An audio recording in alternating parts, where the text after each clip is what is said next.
ओम श्री गुरुवे नमः। ओम शांति शांति शांति। प्रणाम भगवान। भगवान योग वासिष्ठ महारामायण से निर्वाण प्रकरण पूर्वार्ध और सर्ग नंबर 26 से 27। शीर्षक है भुसुंड की वास्तविक स्थिति का निरूपण, वशिष्ठ जी द्वारा भुसुंड की प्रशंसा और भुसुंड द्वारा वशिष्ठ जी का पूजन तथा आकाश मार्ग से वशिष्ठ जी की स्वलोक प्राप्ति।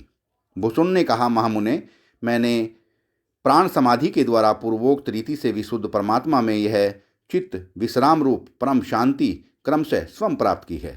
मैं इस प्राणायाम का अवलंबन करके दृढ़तापूर्वक स्थित हूँ, इसलिए सुमेरु पर्वत के विचलित होने पर भी मैं चलायमान नहीं होता। चलते बैठते जागते या सोते अथवा स्वप्न में भी मैं अखंड ब्रह्माकार वृत्ति समाधि से विचलित नहीं होता, क्योंकि तपस्वियों में महान वशिष्ठ जी प्राण और अपान के संयम रूप प्राणायाम के अभ्यास से प्राप्त परमात्मा के साक्षात अनुभव से मैं समस्त शोकों से रहित आदि कारण परम पद को प्राप्त हो गया हूँ।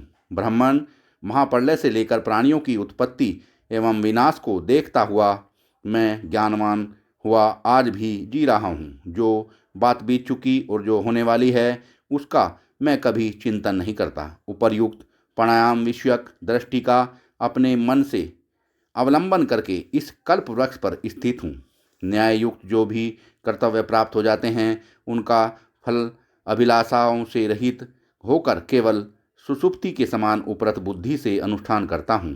प्राण और अपान से के संयोग रूप कुंभक काल में प्रकाशित होने वाले परमात्म तत्व का निरंतर स्मरण करता हुआ मैं अपने आप में स्वयं ही नित्य संतुष्ट रहता हूँ। इसलिए मैं दोष रहित होकर चिरकाल से जी रहा हूँ। मैंने आज यह प्राप्त किया और भविष्य में दूसरा सुंदर पदार्थ प्राप्त करूँगा, इस प्रकार की चिंता मुझे कभी नहीं होती। मैं अपने या दूसरे किसी के कार्यों की किसी समय कहीं पर कभी स्तुति और निंदा नहीं करता।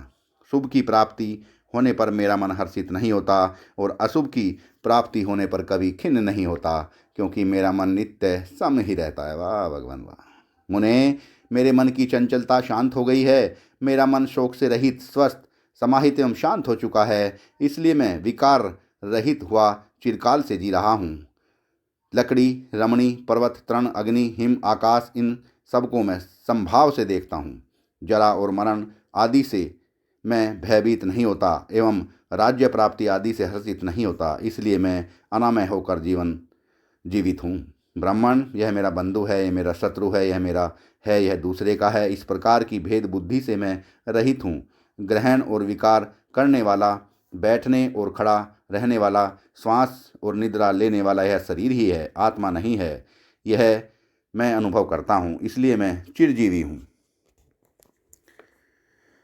मैं जो कुछ क्रिया करता हूँ, जो कुछ खाता पीता हूँ, वह सब अहंता ममता से रहित हुआ ही करता हूँ। मैं दूसरों पर आक्रमण करने में समर्थ हुआ भी आक्रमण नहीं करता। दूसरों के द्वारा खेद पहुँचाए जाने पर भी दुखित नहीं होता एवं दरिद्र होने पर भी कुछ नहीं चाहता। इसलिए मैं विकार रहित हुआ बहुत काल से जी रहा हूँ। मैं आपत्ति काल में चलायमान नहीं होता, वरन पर्वत की तरह चल रहता हूँ। जगत, आकाश, देश, काल, परंपरा, क्रिया, इन सब में चिन्मय रूप से मैं ही हूँ। इस प्रकार की मेरी बुद्धि है, इसलिए मैं विकार रहित हुआ बहुत काल से स्थित हूँ। ज्ञान के पारंगत ब्राह्मण एकमात्र आपकी आज्ञा का पालन करने के लिए ही दृष्टापूर्वक मैंने जो और जैसा हूँ वैसा सब आपसे यथार्थ रूप में बतला दिया है। वशिष्ठ जी ने कहा, ऐश्वर्यपूर्ण पक्षीराज, यह बड़े हर्ष का विषय है जो आपने कानों के लिए भूषण स्वरूप यह अत्यंत आश्चर्यमयी अपनी अलौकिक स्थिति मुझसे कही। वे महात्मा धन्य हैं जो ब्रह्मा जी के समान स्थित अत्यंत दीर्घजीवी आपके दर्शन करते हैं।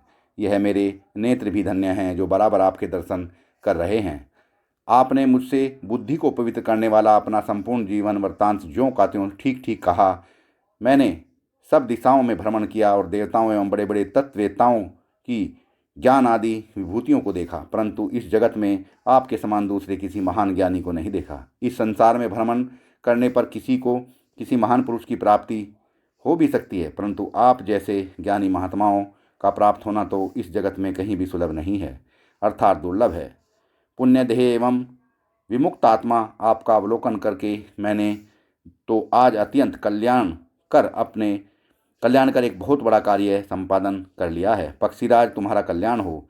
तुम अपनी शुभ गुफा में प्रवेश करो, क्योंकि मध्याह्न कर्तव्य के लिए मेरा समय हो गया है, अतः मैं भी देवलोक में जा रहा हूँ। श्री राम यह सुनकर चिरजीवी भुसुंड ने वृक्ष से उड़कर अर्ध्य पाद और पुष्पों से त्रिनेत्रधारी महादेव जी के समान मेरी पैर से लेकर मस्तक पर्यंत भक्ति पूर्वक पूजा की। तदंतर आप मेरे पीछे चलने के लिए अधिक श्रम न करें। इस प्रकार कहता हुआ मैं आसन से उठकर आकाश मार्ग से चला गया।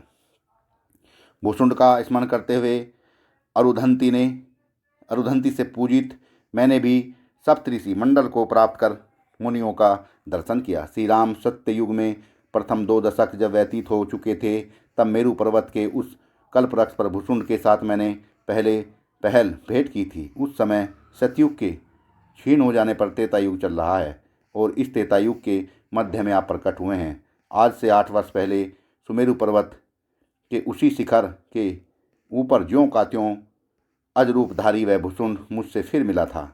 इस प्रकार का विचित्र उत्तम भुसुंड वृत्तांत मैंने आपसे कहा। इसका श्रवण और विचार करके जैसा उचित समझे वैसा करें। वाल्मीकि जी कहते हैं, भरद्वाज बुद्धिमान भुसुंड की इस उत्तम कथा का जो विशुद्ध बुद्धि मनुष्य भली प्रकार विवेकपूर्वक विचार करेगा, वह इसी शरीर में जन्मादि भय से परिपूर्ण इस माया नदी को पार कर जाएगा। सत्संग को विराम देते हैं भगवान। प्रणाम भगवान।